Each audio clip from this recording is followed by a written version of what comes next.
कभी कभी ऐसा होता है ना कि हजारों किलोमीटर दूर कोई घटना घटती है और उसका असर सीधा हमारी रोजमर्रा की जिंदगी पर पड़ता है। आज हम एक ऐसी ही कहानी को समझने की कोशिश करेंगे, एक कहानी जो दिखाती है कि कैसे एक दूर देश का युद्ध हमारी जेब पर भारी पड़ सकता है। चलिए सीधे मुद्दे पर आते हैं। जरा सोचिए, मार्च 2026 का महीना है। आप अपनी गाड़ी में पेट्रोल भरवाने जाते हैं और मीटर देखकर आपके होश उड़ जाते हैं। कीमतें आसमान छू रही हैं। पर ऐसा हुआ क्यों? इसका जवाब शायद आपको थोड़ा हैरान कर दे। अरे ये आंकड़े तो सच में चौंकाने वाले हैं।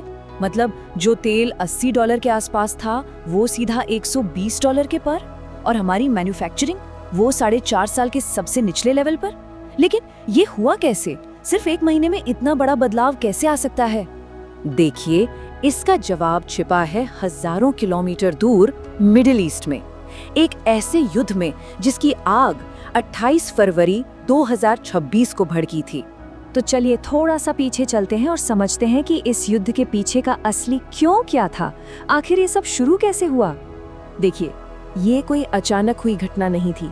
इसकी जमीन तो जून 2025 से ही तैयार हो रही थी। पहले वो 12 दिवसीय युद्ध हुआ, फिर अमेरिका ने उस इलाके में अपनी फौजें बढ़ानी शुरू कर दी, और फिर बातचीत की आखिरी कोशिश भी नाकाम रही।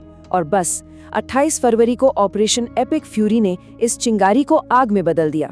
और यहाँ पर दोनों पक्षों की अपनी अपनी दलीलें थीं। अमेरिका और इजराइल का कहना था कि ये उनके अस्तित्व के लिए खतरा है और वो किसी भी कीमत पर ईरान को परमाणु हथियार नहीं बनाने देंगे। वहीं दूसरी तरफ ईरान हमेशा से यही कहता आया है कि उसका न्यूक्लियर प्रोग्राम सिर्फ बिजली बनाने जैसे शांतिपूर्ण कामों के लिए है। असल में ये जो गहरा अविश्वास था वही इस पूरे संघर्ष की जड़ था। ठीक है, तो युद्ध शुरू हो गया। इसका असर क्या हुआ? मतलब पूरी दुनिया के व्यापार पर, खास तौर पर तेल पर इसका क्या असर पड़ा? इसका जवाब है हॉर्मुज जलडमरू मध्य।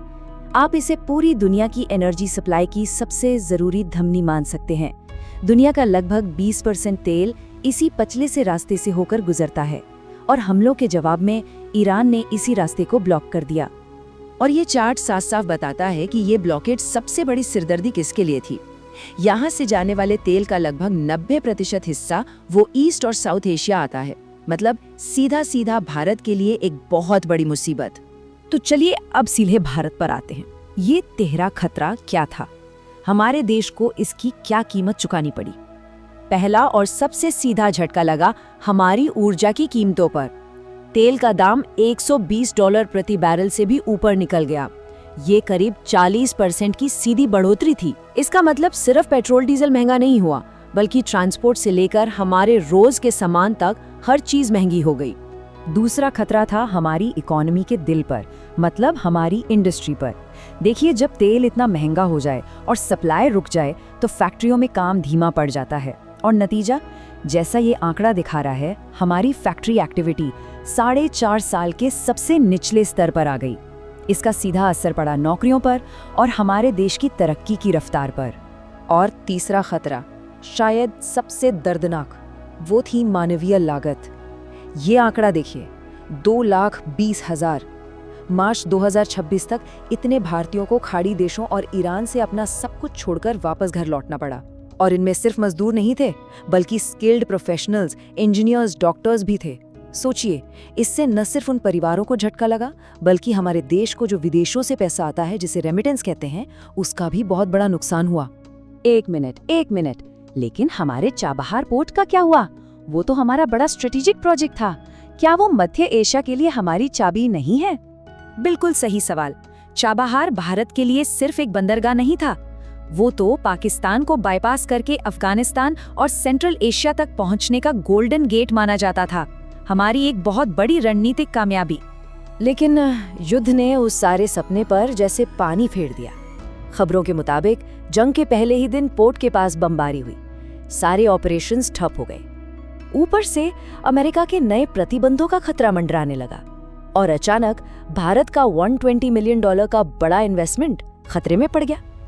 अच्छा, तो इस पूरी निराशा वाली तस्वीर में क्या भारत के लिए कोई उम्मीद की किरण भी थी, कोई नया मौका? दिलचस्प बात यह है कि इसी संकट के बीच दुनिया की नजरें भारत की तरफ घूमी। कई बड़ी अंतर्राष्ट्रीय आवाजें, जैसे कि अमेरिकी सेना के पूर्व कर्नल डगलस मैकग्रेगर, ये कहने लगे कि अगर इस जंग को कोई रोक सकता है तो वो भारत है और भारत को एक मध्यस्थ की भूमिका निभानी चाहिए। तो सवाल उठता है, भारत ही क्यों? देखिए, इसके 3 बड़े कारण हैं। पहला, भारत के रिश्ते तीनों ही देशों अमेरिका, इजराइल और ईरान के साथ अच्छे हैं। दूसरा, भारत एक बहुत बड़ी और तेजी से बढ़ती आर्थिक ताकत है जिसकी बात दुनिया सुनती है। और तीसरा, हमारी गुट निरपेक्षता की जो विरासत है उसकी वजह से दुनिया हमें एक निष्पक्ष और भरोसेमंद मध्यस्थ के तौर पे देखती है। तो आखिर में सबसे बड़ा सवाल यही बचता है, जब पूरी दुनिया एक बड़े संकट से गुजर रही हो तो क्या भारत आगे बढ़कर वो शांति दूत बन सकता है जिसकी शायद दुनिया को सबसे ज्यादा जरूरत है? ये वाकई सोचने वाली बात है। ऐसे ही और विश्लेषण के लिए हमारे साथ जुड़े रहिएगा।